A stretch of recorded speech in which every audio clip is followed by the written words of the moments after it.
Okay, oxycodone. I love you, I hate you.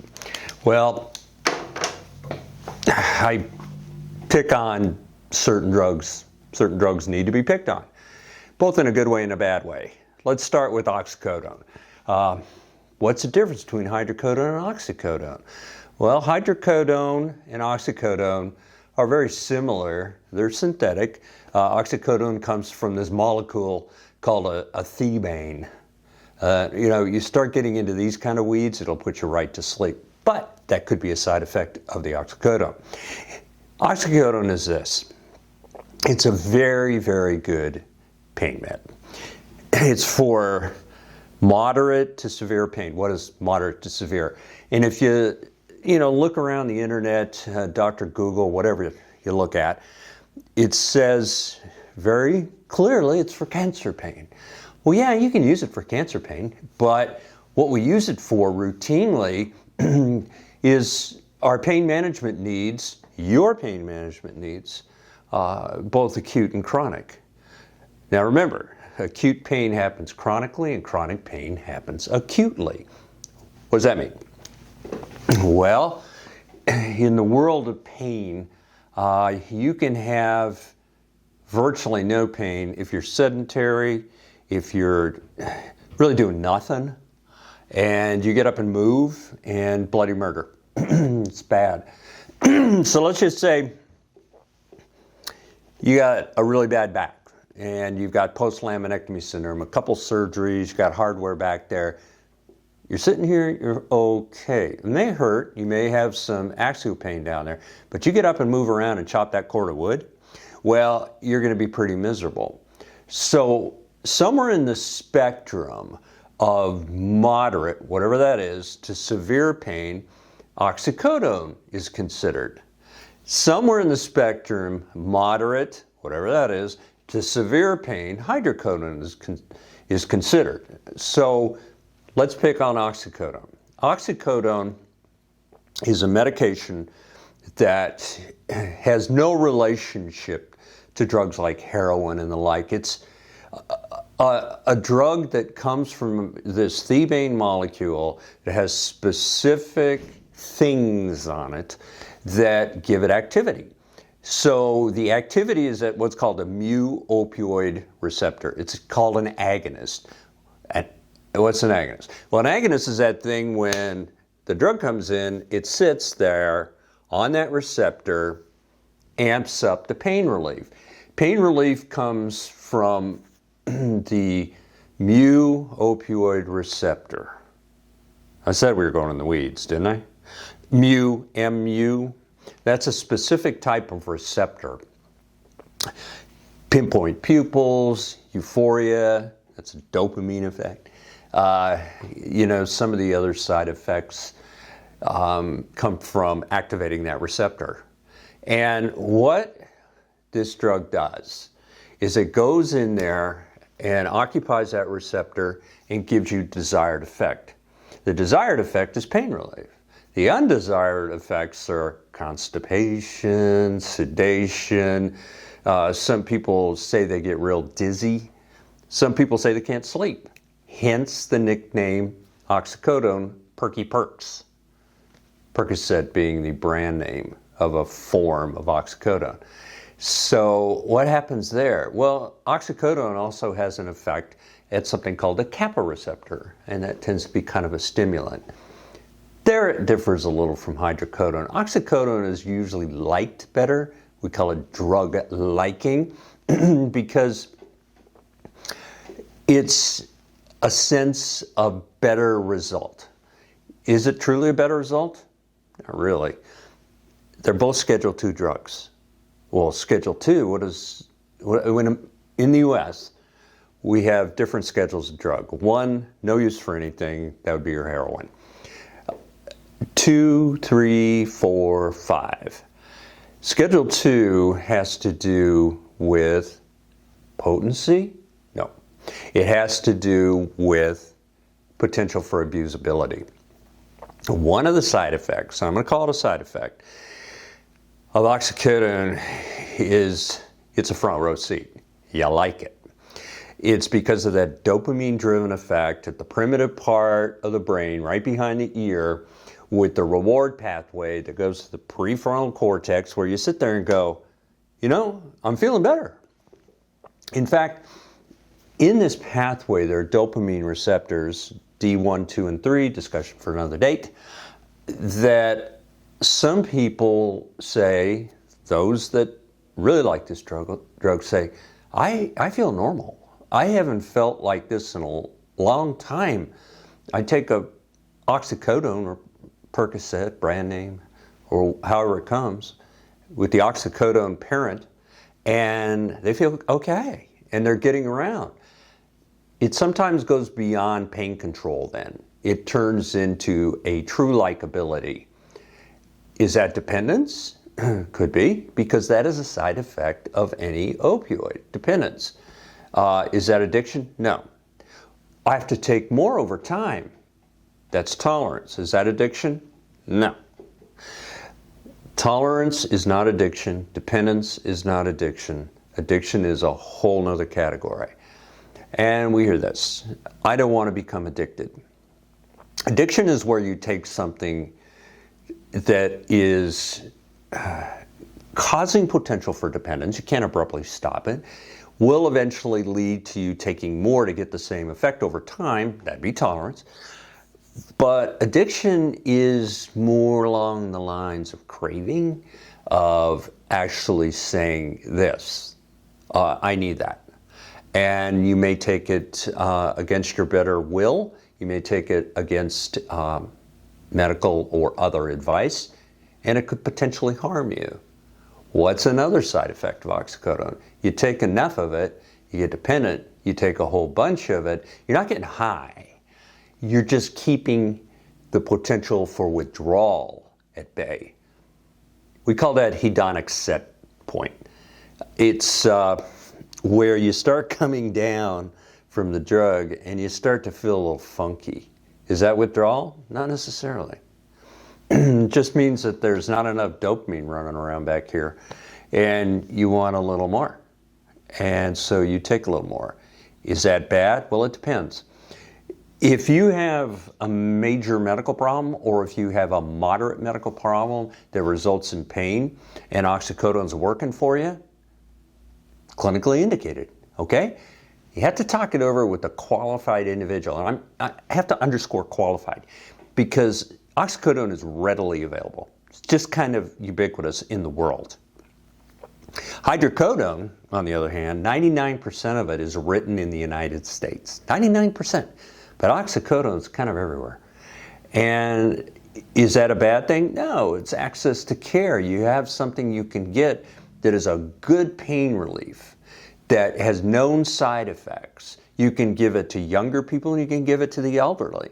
In fact, in the elderly, the metabolites, although a little active, they're not like hydrocodone, where hydrocodone's metabolite are a lot of the drug.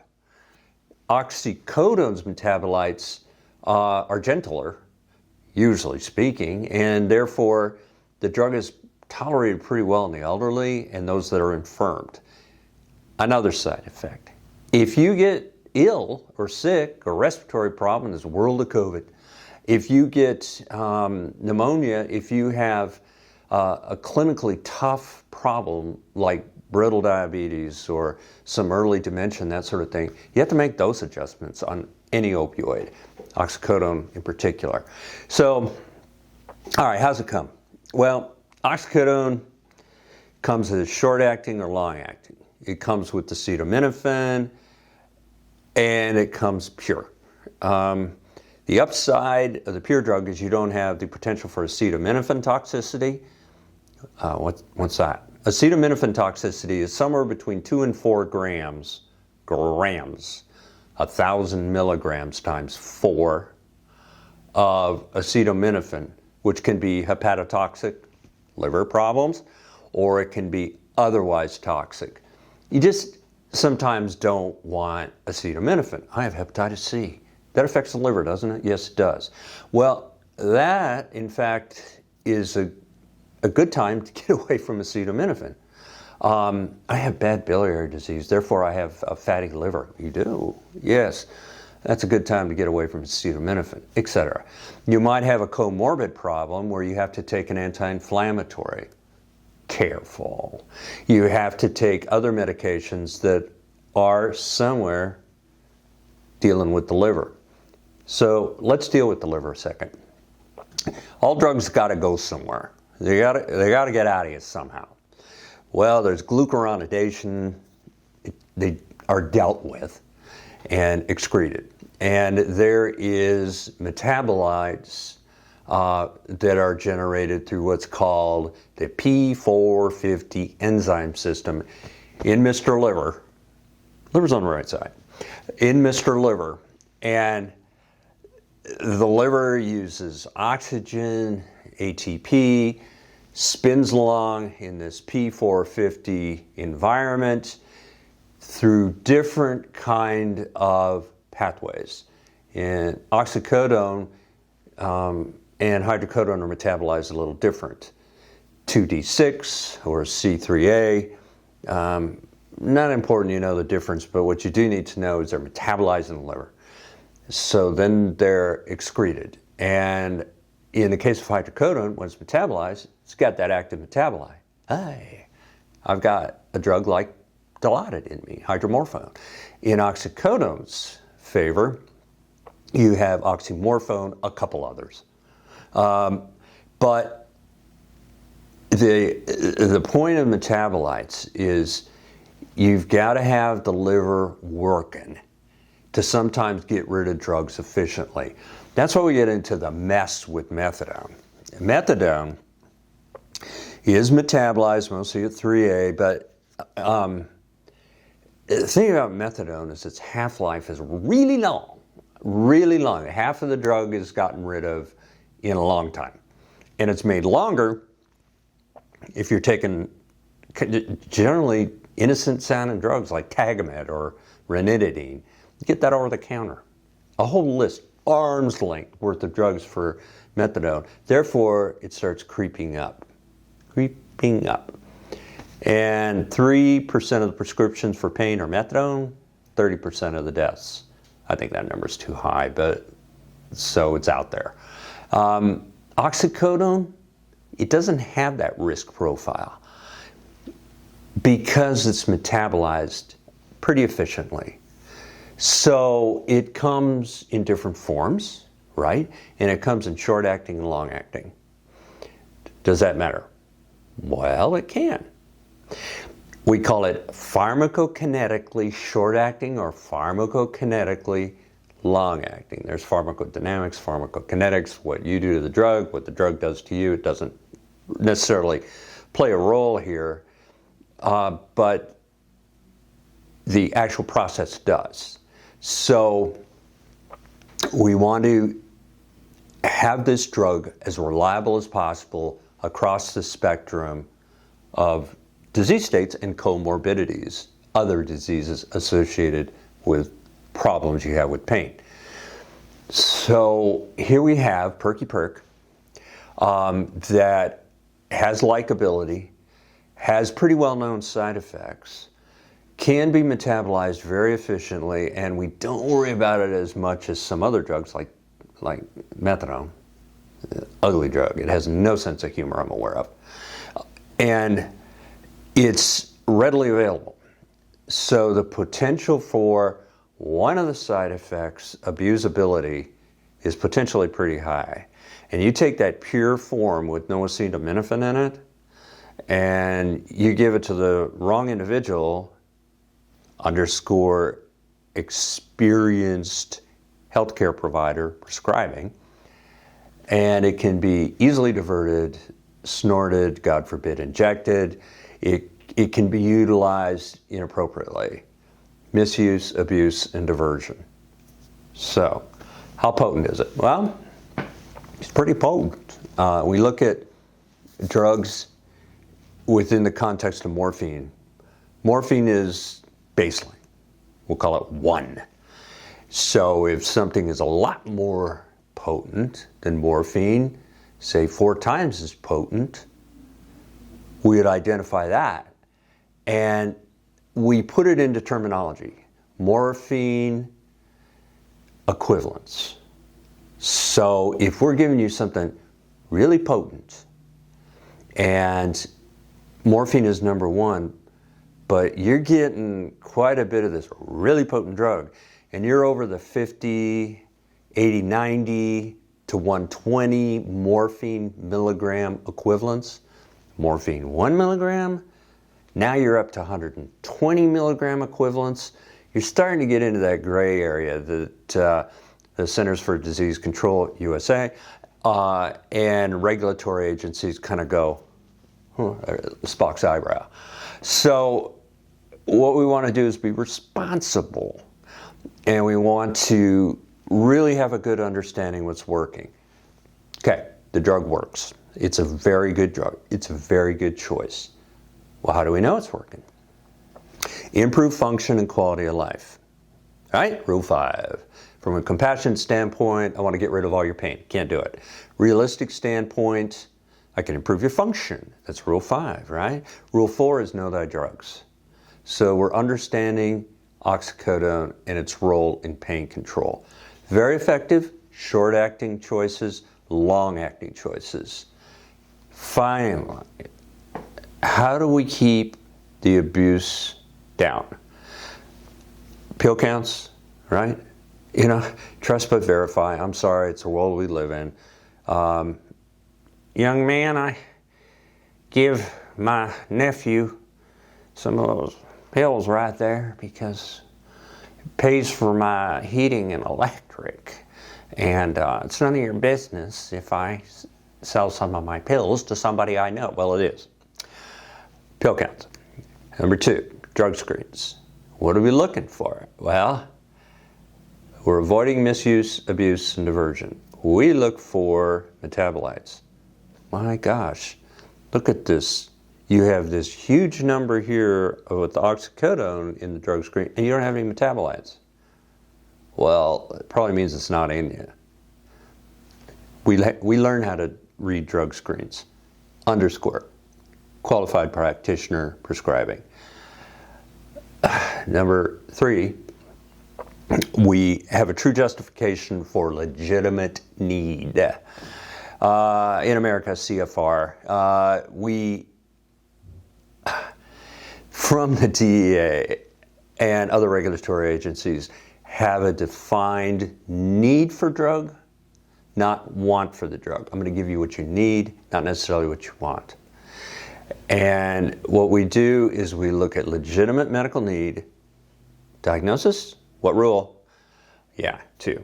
And your pain, rule 1, it's a description, not an entity.